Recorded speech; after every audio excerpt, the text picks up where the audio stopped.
Good morning and welcome to the Prescient interest-bearing webinar for the second quarter of 2023. My name is Natalie and joining me today I have Conway, Henk and Bastian. This past quarter saw further rate hikes as central banks attempted to keep inflation under control and prevent any further upside surprises.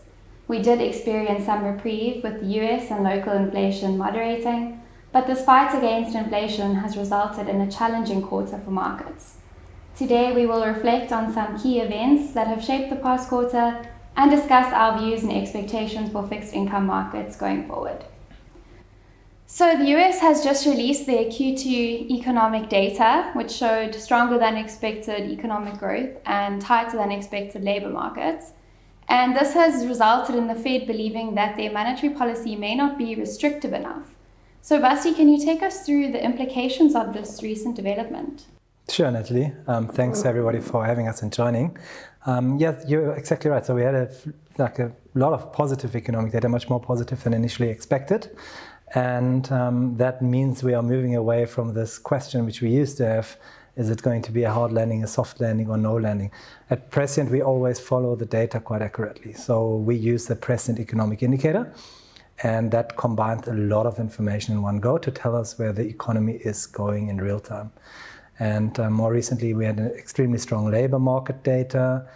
We had stronger consumer confidence. We had a lot of indicators pointing towards that's actually not a recession here around the corner. And just to give you an example, we are growing the US labor or the labor force by 280,000 jobs created every single month on average throughout the year. So that's in line with a rapidly increasing economy, not with a shrinking economy.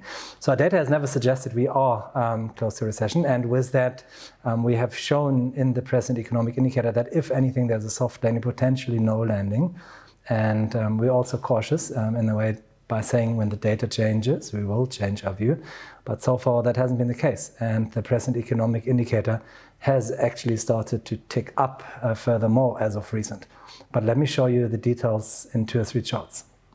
Okay, so we're going to start to look at the present economic indicator to understand where exactly we are in terms of growth, macroeconomic growth in the United States. So this is the present economic indicator. We're tracking it all the way back into the 40s, but I'm going to zoom in to give a more accurate understanding of where we are right now. And you can see that we're tracking all the crises quite timely.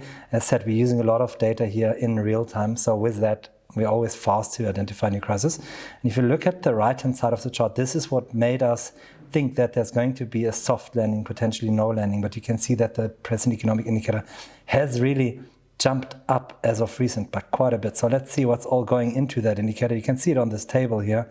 There's survey data, there's labor market data, production data, trade data, but also alternative data like railway or port traffic, electricity or gas consumption. So we combine all the data which we can get our hands on in real time, and then we use that to predict US GDP. And what you can see in this chart is basically just overlaying in red now the present economic indicator over real GDP in blue. And you can see they generally track quite closely. And I can now once again zoom in to the very right-hand side. And you can see the small spike up here in the red line in the present economic indicator. So let's see what the implications are.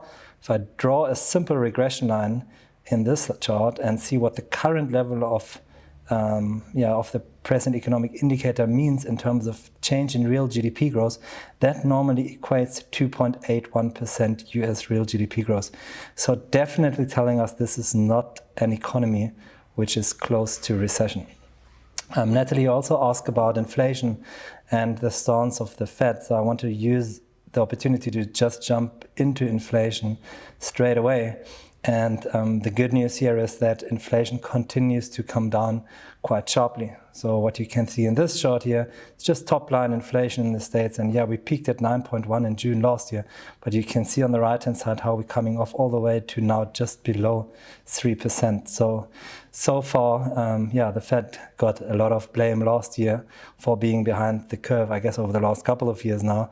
But if we zoom in, we can see that inflation is coming down really, really sharply, and that the Fed seems to engineer that without creating a deeper recession. Thanks, Basti. So as you said, inflation is coming down, but core inflation remains sticky. And this is quite concerning, as we know it's one of the key considerations that the Fed uses in their monetary policy decisions. So maybe you can touch on what is driving core inflation in the US and why we aren't seeing a moderation here. Yeah, that's exactly right. And especially since the Fed often looks through top-line inflation more into core inflation to define how tight or loose monetary policy must be. So again, you are spot on. It is actually the housing market, or not directly the housing market, more the shelter component, which is driving core inflation. And it's some volatile bits and pieces which have started to bring inflation down. So once again, best is to just look at the data, and I would like to show you 2 or 3 charts. Okay, starting off again with the chart on just showing top-line inflation. We've been through that just now, coming down from 9.1 all the way to just below 3 now. But key is to now look and decompose inflation a little bit deeper, and we can do that on this chart. So what we're showing here is all the individual drivers of inflation, and you can see that we've got this element here at the bottom, which is actually motor fuel, which is strongly linked to the oil price. So this yellow area is very cyclical, and it's telling us that inflation is coming down. It's pulling inflation down by a negative contribution of 1.4%. So that's just lower commodity prices, and that's good, but that's what we would deem as part of top-line inflation. So what's holding inflation up? It's like continues to be this shelter element here, this large portion, which pushes inflation up quite a bit. So you can see that the contribution there is 2.5, and with inflation at just below 3%, you can picture that if it wouldn't be for the shelter component, inflation would be up just 0.5% on a year-on-year basis right now in the States. So it's really the housing market which is driving it.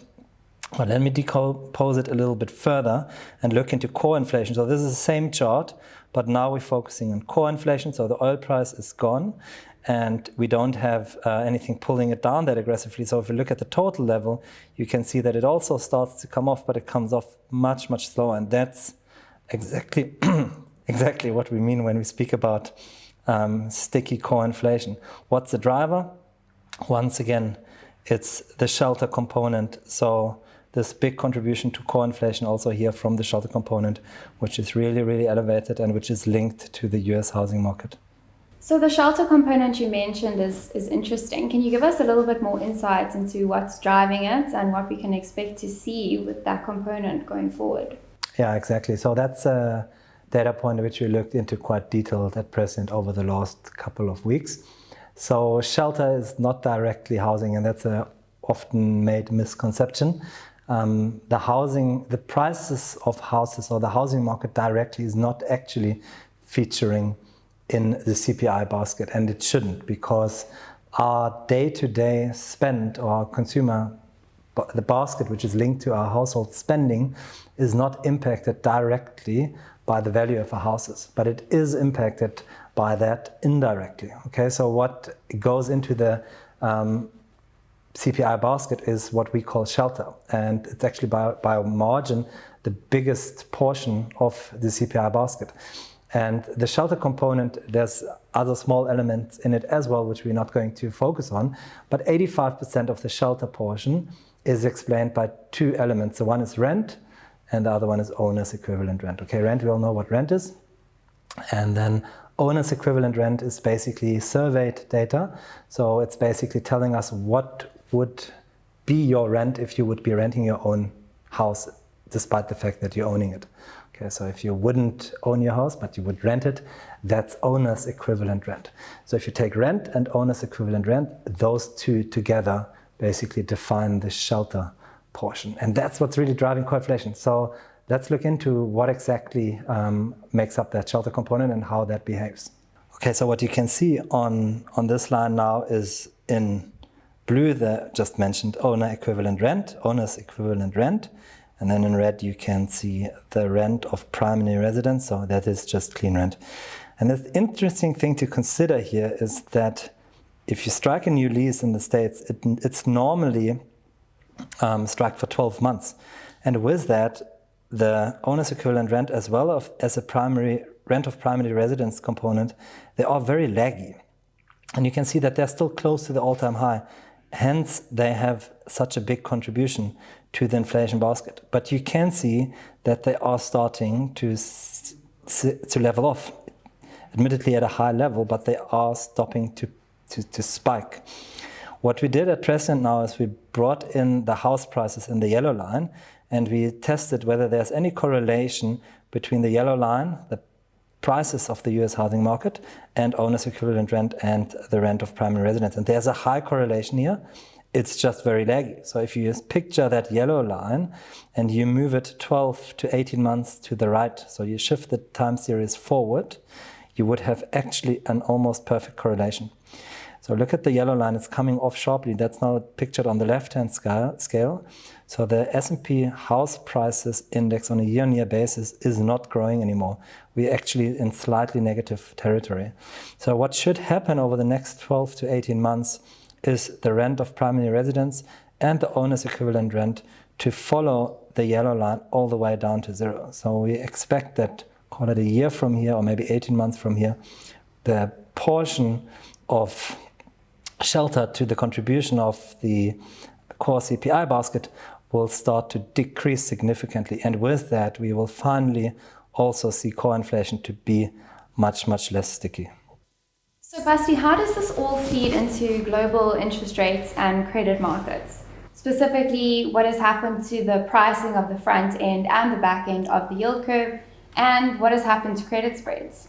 Yeah, that's a good question, because I think the reason why we look at inflation so accurately over the last 1 or 2 years is not just the impact on real rates, but most importantly, actually, what this means for monetary policy. So, i.e., what is the Federal Reserve doing?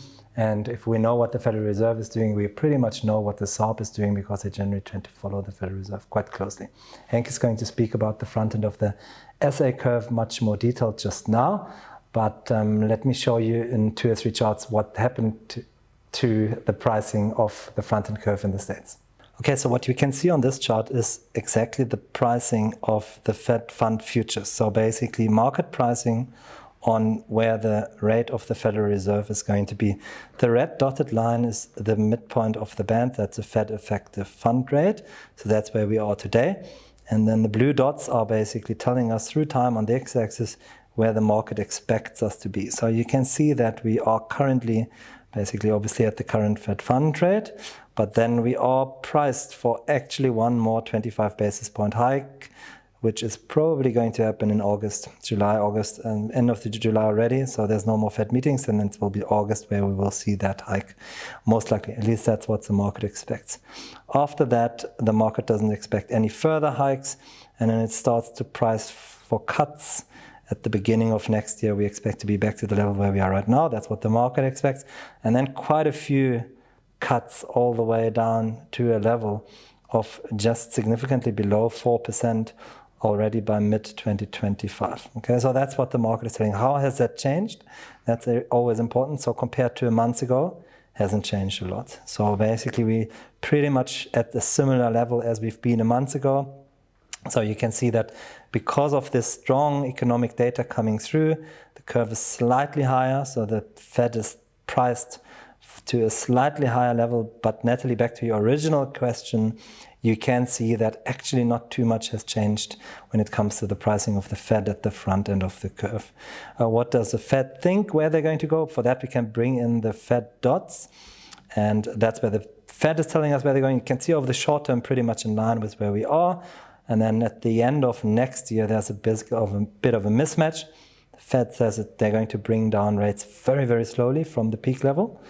And the market thinks they're going to come down quicker. So that's a risk which we have often highlighted, that the Fed is more hawkish than the market, because it means that the market would have to adjust to a more hawkish stance, or the Fed adjusts. But often the market will eventually move towards where the Fed thinks they should be. We can also show it in different chart, in line chart. This is basically just 12 months forward where the market expects us to be. And you can see on the right-hand side of the chart, if we zoom in a little bit, we have now seen the peak level and we're coming off. So the market is telling us, yeah, so no more hikes other than this one last hike. From here, we should be starting to eventually see cuts. But bring in 2 years forward, you can see that the market is telling us that we're going to be at a much lower level. So yeah, most likely rates are going to come down eventually. The Fed is not there yet. And recent economic data suggests that we shouldn't be too much in a hurry to bring down rates because that deep recession is not going to happen. And inflation is coming down nicely anyway. So no urgency to cut immediately unless the data changes.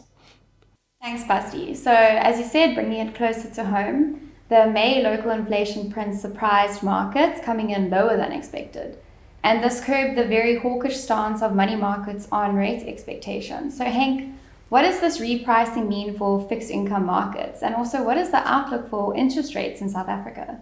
Yeah, thanks, Natalie. That's a great question. And thanks, Basti, for setting the scene quite nicely. And good morning, everyone. It's nice to, again, be here for another quarter. Certainly a tough quarter, I think, if you think about South African markets specifically, May being particularly tough if we think back to sort of the souring pessimism towards SA around Lady Russia, the perceived supply of arms to Russia, and how that all impacted SA markets. But if I bring it back to what is the market expecting for rates in SA, and we often talk about how we follow the Fed and how we kind of track what happens in the US.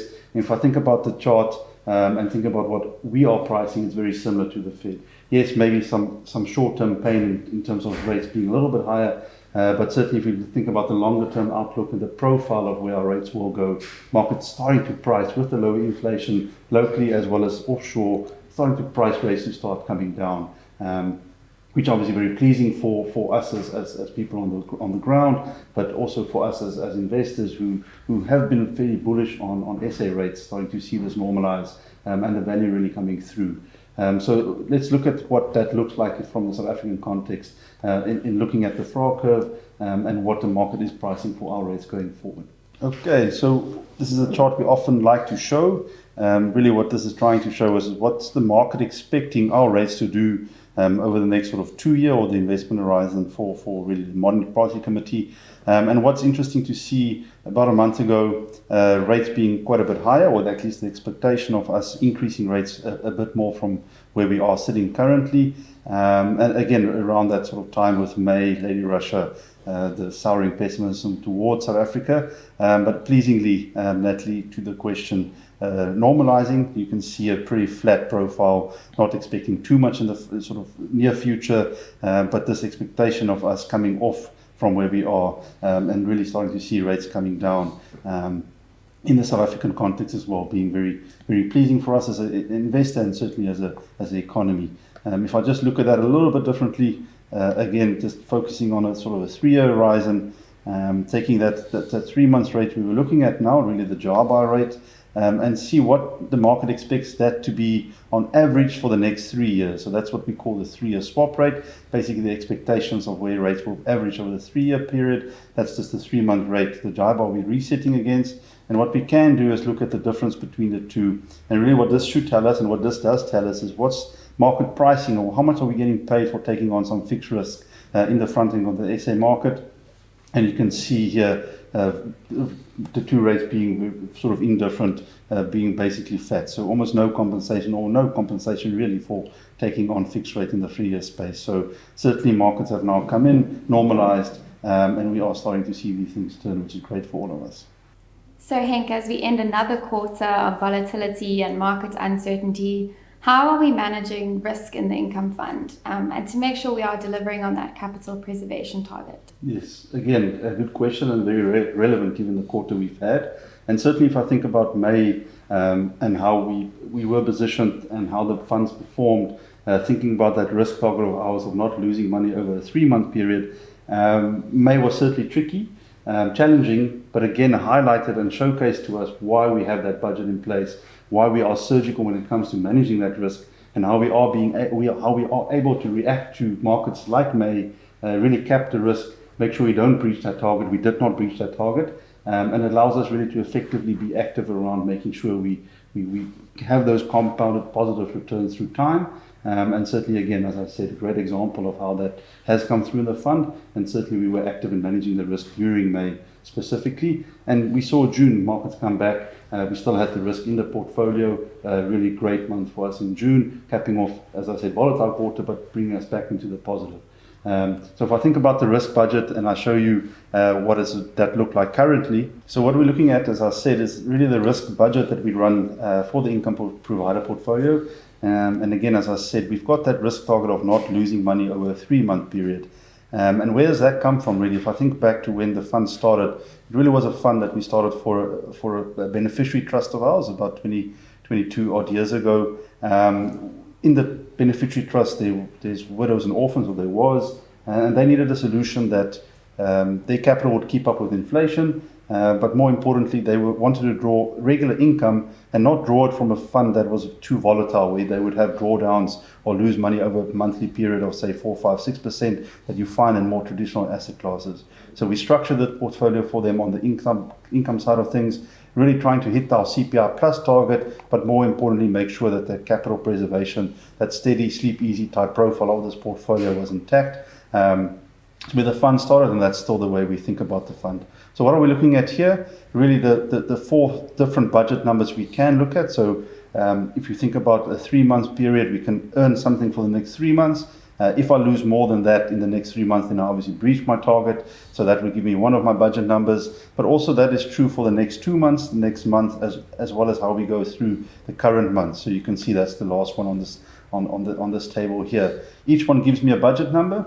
So that's the one side of the risk budget. More importantly, and I think a little bit more tricky to understand, is that's how much risk we can take. It's really trying to understand how much risk we are taking in this portfolio, and that's what these sort of value at risk numbers show us. And if I then just look at the chart and we look at it, this little mountain we see here is really the current fund. So what we've done is to allocate each position we have, each trade, each active position we've taken, and give it a risk proxy. So what does that mean from a risk perspective? And then what we can do is we can run the current funds through all the data we have, again being systematic at Prescient, very, very strong data set.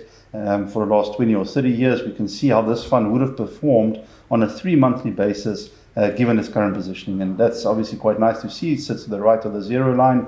But what's important from a risk perspective of what's happening to the left here, to the left of the 0 line. And you can see my VAR numbers shown here, so 99.5, which is sort of the target level, and that's my most punitive risk number. So again, the budget being very nicely in the positive. You can see it from the green table at the top, but certainly from a May perspective and how we ran things, this intra-month number was quite tight. We had to be very cognizant of what we were doing in the portfolio, what sort of risk we were taking. At some point during May, we took a little bit of risk off the table, making sure we don't breach that 0 line, and certainly that was the case. And again, a great showcase of why we have this budget in place and how we think about it and actively manage it. So despite the tough environment, as you said, the fund still performed well. So what were the main drivers here, and is there any changes we could expect to see going forward?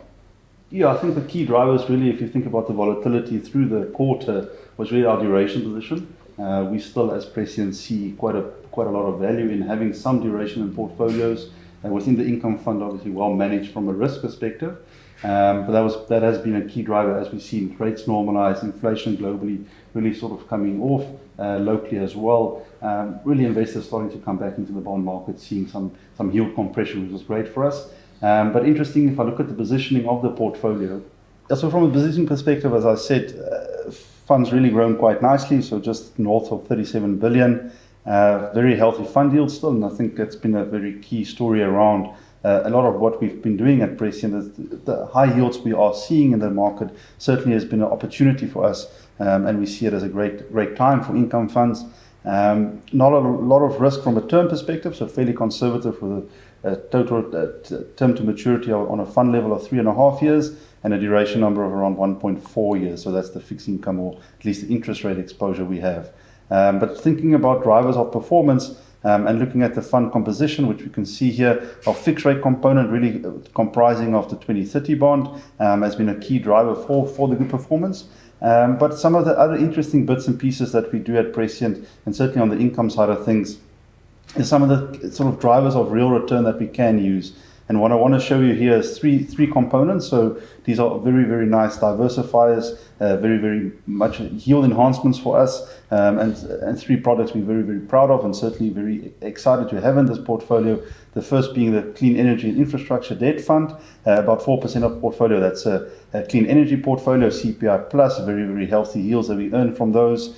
The Prescient Infrastructure Debt Fund, so they're more focused on infrastructure assets. Again, a nice allocation within this portfolio that our clients get exposure to, obviously at zero cost, but a great diversifier and yield enhancer. And then finally, our Prescient Income Plus Fund that really focuses on the credit market, a very, very strong performer and a great asset allocation for us, again, within the income provider portfolio at about 4%, giving us that credit enhancement that we're looking for, great yield. And certainly the three components there driving a lot of the yield we have in the portfolio and earning us the performance that we have. Again, thinking back to our CPI plus target, trying to use all the tools we have, as you can see in the slate here, and always managing that risk. So great positioning, great fund yield, a lot of different drivers, certainly some interesting things that we are allowed to do in this portfolio that we really, really enjoy, and certainly hitting our return targets within that risk framework that we do for the income provider portfolio.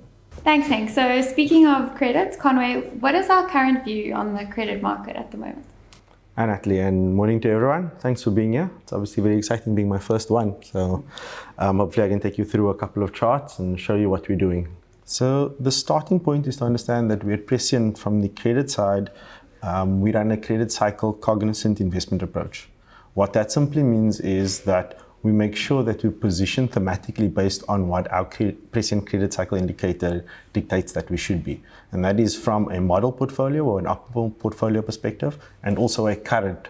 And then what our thematic position then ultimately shows us is where we should be. So with that being in mind, our credit cycle indicator obviously has quite a bit of importance in determining the state of our market, our view on the market, and then ultimately our positioning. Just to orientate everyone, on the left-hand side is the level. What the numbers are is actually relevant, but the important part is the higher, the worse off the credit market is in our view, the lower, the better.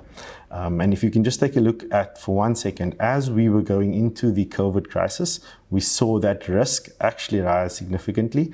And even before COVID had hit, we had positioned our portfolio in a more defensive manner or buying assets with defensive type characteristics. So we were in a risk off type view. And again, if you think of when we got to July, August 2020, we saw the market opening up again. We saw malls, people again being able to enter the fray. And then we saw a bit of a risk off. Again, our credit cycle indicator picked up Lady R and the negativity that Henk and both Bastian mentioned earlier in terms of the market, and then Ukrainian war, and then again, obviously, Lady R. But what we need to understand is that while we have a credit cycle indicator that actually shows the top-down macro variables and how they match to credit default probabilities, we also have an overlay on pricing or returns. The important part of this is that we do believe that if we can find assets that are well priced, that we will buy those type of assets or invest in those type of assets. The only issue is that pricing within this market is very much distorted, given the fact that we've got many players, not only your traditional fixed interest players that would come out and purchase it. But again, we've got a proxy for risk, we've got a proxy for our view on the market, and when we combine those two, we can actually see whether on a risk position we should be buying, and you can see clearly risk has actually been increasing, pricing hasn't moved, it had that lag effect, and then pricing started moving again. Again, if you're looking at the more recent history along the last 6-8 months, we in our view saw risk increase, but pricing just came down again. Again, that talks to not necessarily being paid for the amount of risk that you are taking in the market. Our credit cycle indicator gives us a nowcast view of what the market is like at this point in time. And the reason for us actually coming up with this indicator is that financials are generally released once a year. If you are lucky, you get it twice a year with interims. And that means that we need to use very outdated sets of information to actually make investment views. What our credit cycle indicator shows is through proving it, through regression, backtesting, and the likes, that we have an ability to call where we think the market is. So the question, Natalie, that you had just asked is, where are we currently positioned, or what is our current view of the market? Again, I think this is a tad bit self-explanatory in that we've got elevated risk, but we're not getting paid for the risk. So we're very selective in what we actually buy, when we actually buy it, the duration that we take, even the credit spreads that we want to earn for it. Because again, we know that there are headwinds facing the industry.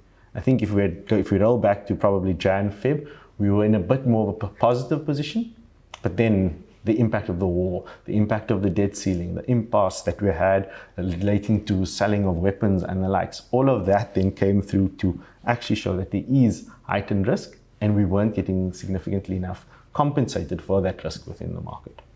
Thanks, Conway. So can you talk us through some activity in the credit market over the last quarter? Okay, cool. So we've had quite a tumultuous quarter, if you want to call it that. As Henk mentioned earlier, we had this big impasse in May. So what happened is April is generally a very quiet month. It is Easter, lots of people are on holiday, so we don't have a lot of activity in April. But then in the beginning of May, we saw a market primed for issuance. Again, we had banks coming to market. We had a lot of players that were facing more tailwinds than headwinds, in that the market was really conducive for more issuance. There was a lot of money that had to be recycled into the market. And unfortunately, at that point in time, when we were thinking, okay, cool, there's a little bit more positivity in terms of traction, in terms of auctions, in terms of just being able to deploy more assets, we had the Lady R debacle.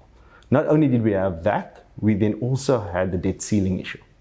So all in all, we saw a bit of a retraction from an issuer perspective, and that is the borrower coming to the market to actually issue via auctions and or even doing a bit more private placements and the like. So that sort of uncertainty also filtered into us as investors in that, okay, there's a lot of volatility going around. What do we need to do? Luckily for us, our credit cycle indicator picked up that volatility and then also considered that spreads were on this downward trajectory. So we were really defensively positioned. So then if I want to just talk about what happened post that, then later on in the month, things did settle down, and then the primary issuers or the issuers that generally have a very strong credit profile or are the known issuers in the market just went on and continued. So we did see quite a bit of activity from these type of players, but then the guys that the issuers that actually stepped back from that did private placements. The difference between a private placement and an auction is one, it's open for the entire market, and then you get a bit more price discovery, which we had actually thought would happen with all of these tailwinds facing borrowers or helping borrowers along. But then you get a private placement when an issuer would actually go to a bank or an asset manager and do something off market, where again, you are able to negotiate terms and the likes, but you don't necessarily get that sort of price discovery. So just to let you know then, if you just look at year to date, what happened post May and then specifically in June when we saw a material uptick, we've now got about 80 billion that has been issued year to date. That compares very favorably to H1 in the previous year, which is sub 60 billion. And if you just think of the whole of last year, there was about 140 billion. Now, what does that mean in terms of us hitting or potentially improving over the last year? Importantly, there's a lot of redemptions that are going to be happening. And generally over the last 5 years, redemptions have been the key driver of activity. What that means is it's the end of the life of an instrument and somebody either needs to repay it, and you do that via one or two sources. You come to market and you issue a new note. So there's probably about 15 to 20 billion of activity that's in the next, I suppose, 3 months that needs to be catered for. Significant amount of activity that has to happen in the SOE space, that's the state-owned company space. So we do believe that that 140 billion that I mentioned that was hit last year could be improved upon and could probably be anything between 140 and 150 billion. But while though that maturity profile and that those redemptions are going to cater for issuance, we don't see any meaningful activity in terms of growth type activities, M&A type activities. So again, we remain optimistic that we will improve over the last year, but we as investors, we know that there's a lot of, I suppose, headwinds that are going to be facing us, and we need to be conservatively positioned. And that is not only in our credit funds, it's in our income funds and multi-asset funds, where our credit cycle indicator plays that very important role. And we just continue to see that jaws opening up wider, where we are seeing risk tick up a little bit more than it should be, but returns aren't following suit. Thanks, Conway. So you've taken us through the issuance side. We've seen an uptick in activity, but what are spreads looking like? So I think I did touch on very briefly that spreads on an aggregate level are actually compressing. I think it is driven by various factors. One is that you get a lot more repeat issuance, and with that repeat issuance, you would see that there is an improvement in spreads. But I think the key and the preeminent driver of a compression credit cycle isn't risk. because the risk, as I just showed you, is actually increasing. It's the fact that we have more and more players in the market, whether it is your traditional FI players, us and our direct competitors or peers in the market, or also players from other asset classes. So for example, players that come out of the multi-asset space. So if I give you just a very, very lay example of that, you've got a multi-asset player that would actually be buying equities. So let's assume that the player can buy a bank equity share at a divvy yield of anywhere between 6 and 8%, and then factor in 2 to 3% growth. So let's assume you can get 10 to 12% on an equity instrument. You can take one step back and buy bank senior paper at JIBAR plus anything between 100 and 120 bips, and you're getting a very similar return. So if you want to then get a little bit more juice, you can buy these tier 2 instruments or the additional tier 1 instruments at probably anything between 2% and 3 and 3.5%. So if you can understand why there's more demand for paper in our place, but still you have this restricted supply, you can understand that spreads continue to do this. And that is a worrying factor for us as a FI team, and that we actually look at every instrument, is that risk and return always needs to actually measure up or stack up. And right now it isn't. So what that means for us in terms of how we position is that we'd literally rather be buying defensive assets or assets with defensive characteristics because of that risk components, and then only take on additional risk if we can get an additional enhancement somehow. So it's either a return enhancer, or we're getting additional security, or we actually can able to structure things to give us additional benefits. Because we do believe that spreads are tighter than they should be. They're not following the risk curve. So maybe we can finish off with this then. What is your outlook for the credit market? So I do remain upbeat that we would actually beat that 140 billion that was issued last year. I think if you just look at over the last 4 years, we had hoped that the actual credit market itself, or credit market and credit related instruments, would hit that 1 trillion mark. It's only hit it now. And again, we've gone through these various tough times, but there is activity, there is the actual quite demand. So it is a place for borrowers to come to market and issue.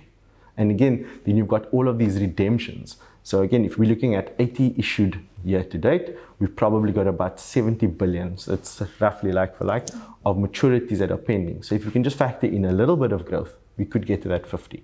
So we're optimistic that we'll have more opportunities to invest in. But even if there are a host of opportunities, we'll be very selective in what we buy, how we buy, and how we put our portfolios together, because we are rules-based, we are evidence-based, and the data needs to make sense for us before we even buy it. But ultimately, again, we are balancing risk and return carefully, and we do think from an issuance perspective, there will be available opportunities, not necessarily on the spread side, so we'll be selective in what we do.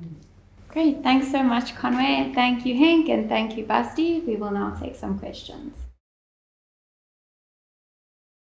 Good morning again, and thank you so much for sending through your questions. We're just going to jump straight in with the first question that we actually received last week in our multi-asset webinar. And Henk, I think you can take this one. So what is happening with growth and performance in the Income Provider Fund? Perfect. And hello, everyone. Thanks again for catching up. So thanks for that question. So from a growth perspective, we've been fortunate to see some strong growth in the fund itself. So as I mentioned in the webinar, the fund is now north of 37 billion. So that's been very, very nice growth. It's also now a sort of internal milestone. We've reached our goal of being the biggest fund in the category. So that's now happened. So very, very excited about that. And the team listening, well done to all of you. And from a performance perspective, we year to date, more or less where we want to be. So just ahead of our benchmark, very constructive of hitting our return target of CPI plus 3 for the year, with the inflation coming down 5.4 at the last print being within the band, and rates sort of being where they are. We are very optimistic of getting to our return target within our risk framework that I've explained as well. Great, thanks. Okay, next question. You showed that the PEI is in line, so that's the Prescient economic indicator. You showed it's in line with US growth above 2%. Isn't that a significant outlier call? Potentially it is. It might be an outlier call, especially if we consider what the average economist expects right now, or has been expecting over the last couple of weeks. So just in context, yes, we expect the PEI to be above 2%. The economic growth to be above 2% in the state, in this quartile, basically in real time. the average economists expect economic growth to be at plus 0.4%, so significantly lower. That's annualized, adjusted for seasonal factors. And then in the next quarter, just to give an understanding as well, the average economist estimate is for 0.5 negative growth, so quite a bit lower. Not technically a recession because you need 2 negative quarters, but definitely much less growth than what we would expect. So yes, answer is yes, it is an outlier call. We're very confident to make this outlier call because the data supports our case. And maybe this is a good example to listen to the data and not just extrapolate the economist forecast. Okay, you mentioned the US labor market is very strong. Doesn't that mean higher wage inflation and an even tighter Fed? Potentially. So just one step back to revisit the mandate of the Federal Reserve. It's a dual mandate. Basically, the job is to have a strong labor market. They call it, full employment. And at the same point in time, have price stability. So the box one about employment is obviously ticked, so that stronger labor market is not necessarily something the Fed is looking for. They're looking for price stability, so lower inflation levels. So from that point of view, yes, a stronger labor market potentially puts the bargaining power into the hand of the employee, enabling him to bargain for higher wages. But we don't really see that. If you look at wage growth and if you look at the growth in wages, and we've shown it, it actually is coming down. I don't want to say coming down sharply, but it's definitely debating that wage pressure. So no problem there. And you can ask why that is. And most likely it is for a couple of reasons. Some primary reason would be that there is quite a big mismatch in terms of the skills which are available and the skills which are looked out for. So we still have a lot of open jobs in the States. And at the same point in time, we do have still a much lower level of unemployed people, but still there are some. So it doesn't necessarily mean that there needs to be wage pressures because there's nobody left. And one point I still want to add is, and Riza, our head of bonds, has made that point quite clear quite often, even if you have wage inflation, it doesn't have to feed into top line and feed through to top line inflation if you have massive productivity gains, which is something which we actually did observe post-COVID. So long story short, yes, it could be inflationary. We don't really see it. And even if it would be inflationary, there's a couple of reasons why these effects might be mitigated from higher productivity gains. So not too worried about that and the Fed tightening further. Thanks, Basti. Okay, so the SARB elected not to hike rates at their meeting last week. How did the market take this, and what are the market expectations going forward? I think you can take this one, Henk. Yeah, so if I think about what the market was expecting going into the meeting, fairly muted expectation for potentially maybe 25, so about 6 or 7 basis points above where the JIBAR level was. So it was more or less what the market was expecting. What was interesting, if we think about what the market reaction was post from a pricing perspective, we've now pretty much priced out all expectation for further interest rate hikes or increases, and certainly has started to price in quite a deeper cutting cycle, at least a starting of the cutting cycle earlier, plus cutting deeper by the end of the forecast period. So about 70 basis points from current levels, which obviously again is very good news for all of us.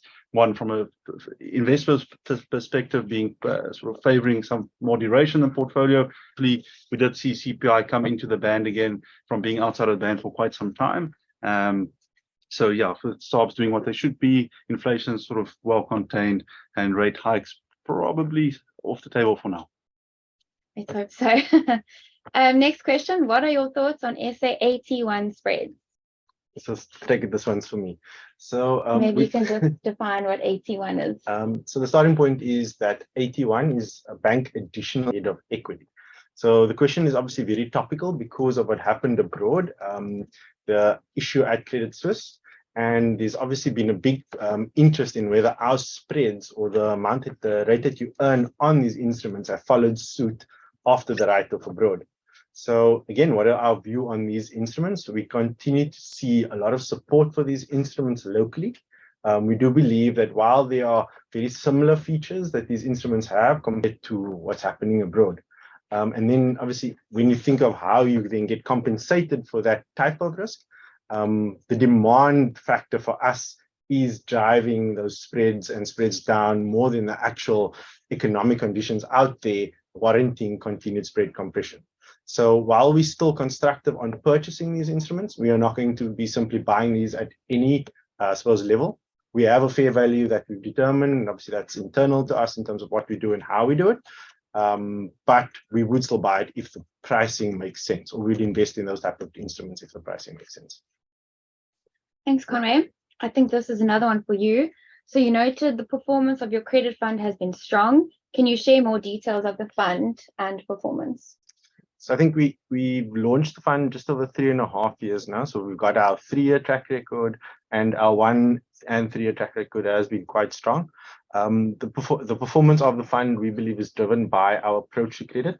So we adopt a credit cycle cognizant investment approach. Our credit cycle indicator determines what we should be buying, where we should be buying, and again, what part of the curve we should be buying it on. We also then port our view from the income team, which Henk manages, and then our bonds team that Rizwan manages. So with that in mind, we've been able to put together a portfolio that blends all type of fixed interest instruments. And the drivers of the performance of that has been our stable sort of floating rate instruments that gives us very limited duration, very limited volatility. We've also got a 2 max MD in the fund. So we do take duration risk, but only 20% of the fund can be invested in government type instruments. So we've got a natural cap on that. So while there was this negative performance in May, we got that performance back in June. But again, we've capped that at the 20% or the 2 times MD. So the performance has been ticking along very, very nicely. Top quartile performer are within the category, and obviously supported by both income, credit, and duration type assets. Great. Another one on credit. If your view changes on the credit market, i.e. deteriorates, are you able to seek instruments you currently hold? Oh, sorry, I would say that means sell. Are you able to sell instruments you currently hold? Will there be buyers for these credit instruments? If not, do you just hold and hope for no default? So I think that the first part is that when we price these instruments, we price these instruments as if we were going to hold it till maturity. So therefore, we're very selective in terms of how we actually put instruments in our funds. And that's not only in our credit funds, it's across the house. Because we know that if we were to want to move or sell 500 million rands worth of bond X, it's going to take us quite a bit of time. 50 million versus 500 million is obviously a little bit different. So you build your fund accordingly. But again, you price it to maturity and you hold it to maturity. It's very easy, or it's much easier to buy instruments than sell. So that assumption is correct. But again, we hope that it will mature, and that is why we have our own default probability assessment, and then also our recovery assessment. So the example there is you might have a very low default probability, but a high expected loss if it actually does go, or it could be the other way around. But the important part is we marry probabilities of default with what happens if there is a default, and then we consider term. And again, sometimes you need to price it to 7-10 years. And that's why you have to build a little bit of fact in. At this point in time, our credit cycle indicator is telling us to be a little bit more defensive. And what I mean by defensive is that the pricing in relation to the risk within the market is not necessarily there. So we're very selective in terms of which assets we put in our funds, whether it is a credit fund, the income fund, the bond fund, whichever funds that have the ability to buy credit, we're actually very circumspect at this point in time. Thanks, Conway. How is the data you use different over the different geographics? China, Africa, South Africa, Europe, South America, and USA. Do you take this into consideration? Yes, I'll take that one. So we do take that into consideration. So we use the Prescient economic indicator as our own in-house nowcasting tool, where we compile a set of macroeconomic data. We do this on a regional basis. So we focus heavily on the US Prescient economic indicator. We do the same exercise for emerging markets, for China specifically, for South Africa specifically, for Europe as an aggregate plus individual European countries. So why do we always speak about the US Prescient economic indicator and not about a global one? The answer is simple. A, the US one simply works better. And the answer in that lies in the higher data density and the higher data quality and the higher data frequency. So not that we don't care about what happens in emerging markets in China or in South Africa, we do. But the true reality is when it comes to economic data, the economic data released in the States is just the most reliable. So that's the one which we would naturally focus on. How do we decide on that? It is not our assessment. It's not us just saying, well, don't trust the data from China anyway.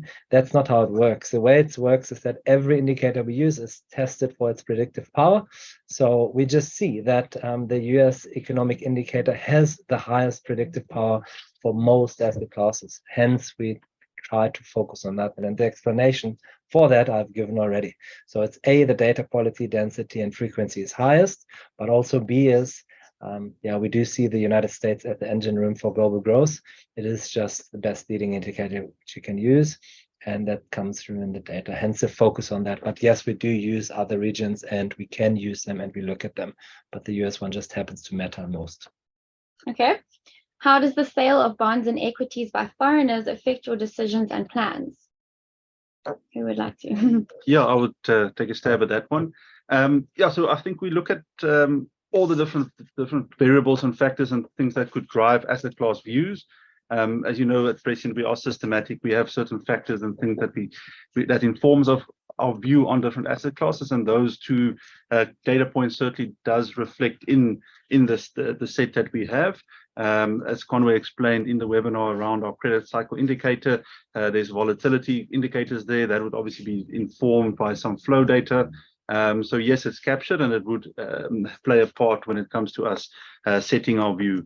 It's not the only part, obviously, but it does form part of our toolkit when it comes to making decisions and informing us on a view on asset classes such as bonds and equities. Thanks, Henk. Okay, I think this is for you, Conway. What is the makeup of the Income Plus Fund? Do you hold any government bonds? If you do, are you diluting the yield? And the second part of the question, why are credit instruments less volatile than government bonds? And is that a true reflection of risk? So I think the first question I've answered a little bit earlier. So we hold floating rate instruments, those are your vanilla SA type instruments. We do hold fixed rate credit as well. We hold government bonds with a max MD of 2 in the fund, which we have to consider, and also max 20% of the fund. With regards to whether it's diluting the yield or not, when we run our credit cycle indicator, we then have thematic positioning, as I mentioned earlier. But then the important part is we run an optimizing engine. Our optimizing engine feeds in the full mark-to-market file, which is about 2,000 instruments that we could potentially purchase. We also overlay duration type instruments or govies in there, and then our optimization engine gives us our optimal portfolio. We then strive to move towards that optimal portfolio by buying what the optimizer suggests. That doesn't happen all in one day, it happens over time. But again, we use our rules, we use our data, we use all of that to make our jobs quite efficient, and then we try to get an optimal portfolio. So that is the makeup of the composition of the fund. With regards to the second question on whether credit instruments are less volatile than government bonds, it is a yes-no answer. To be honest, is it a true reflection of risk? You do see many of the instruments that we buy do mark to market very frequently, but you do also in certain instances have listed instruments which don't mark to market every single day. So whether it's a true reflection of risk from a volatility perspective, it's a yes and no, it depends on what you hold. Within our funds, we do consider risk. We also consider liquidity and volatility when it comes to these instruments. And we do believe that if we need to create liquidity for redemptions and the likes, that we have a nice blend of longer term assets that would not necessarily have reflected that mark-to-market change recently, but also the majority of our funds would have that. So we balance liquidity very, very importantly internally, and then for our funds. But whether it's a true reflection of risk, we believe that our PD models, our default probability models, are correct, but that the liquidity is always something that we need to test and consider. Thanks, Conway. We have 2 more questions, so we'll just try to fit them in before 12. What kind of bonds are you going for? Is it fixed or inflation-linked bonds? And are you going for short or long-dated bonds? Yeah, I'll go for that one. Generally, we'll have a trade-off between fixed and inflation-linked bonds, nominal bonds and inflation-linked bonds. And the dependency is how much inflation compensation is priced into our nominal bonds. So yes, you can look into inflation-linked bonds. You don't have any risk on inflation. If inflation goes up, the bond returns are more, so you're fine. But the reality is there's also no inflation risk premium baked into nominal bond into inflation-linked bonds because there's no inflation risk. For nominal bonds, it depends. So there are times where the compensation you're getting for taking inflation risk is low, and there's times where the compensation is high. So right now, the compensation for taking inflation risk in nominal bonds is actually very high. So hence, we right now prefer nominal bonds over inflation-linked bonds. And then the second part of the question, do we take short or long-dated bonds? We have taken very long-dated bonds for like a 2-year period now because of our quite positive view, and we wanted to increase sensitivity to interest rates coming down. That is on the brink of changing now. So right now we're still using more long-dated bonds, but we have shifted from the very back into the curve more to the belly of the curve, but it's still long duration, but not as aggressively anymore. So yeah, moderately positive, cautiously optimistic on the bond market. So slightly longer bonds right now. Thanks, Basti. Okay, this is our last question for today. If an investor could earn 11% per annum with very little risk over the coming 5 years, which of your funds do you think have a good prospect of giving a higher return? Take that one as well. 11% sounds very high, but that's because nominal rates are so high, and that speaks to the attractiveness of all our fixed income funds. Okay, so I'll start with income provider. That would be the most conservative strategy, which is most likely achieving this 11% target. The yield is just below that. It's I think 10.5, I think. 10.8. 10.8. So you're basically there, and that is with very little risk. Plus, if you see some of the interest rate cuts, which Henk mentioned, materializing over the next, you're giving us a 5-year period here, you will have capital gains on top of this. So it looks like we were going to achieve that. Next fund on the list, Income Plus, a yield right now is 12.5%. So with that, we're going to achieve that as well. It's slightly more racy than income provider, but I would still call it conservative. Conway mentioned the duration of the fund right now, just 1.8 years, so reasonably short. But then a third income category here would be our bonds. That's obviously more risky, more volatile, because it's like longer dated government bonds, but very little credit risk in turn here. And we would still expect those bonds to give us more than 11%. So there's a whole slew of funds which right now would give us this 11% target. And even if I go into the balanced space, we're trying to achieve CPI plus 6. Again, that would be higher than 11%. So yeah, the 11% sounds very attractive and a high hurdle to break, or high hurdle to reach. But it's actually quite doable given how high nominal rates are right now, which just speaks to the attractiveness of all our fixed income strategies right now. Thanks, Basti. Thank you, everybody, so much for joining us today, and we hope you have a great week further.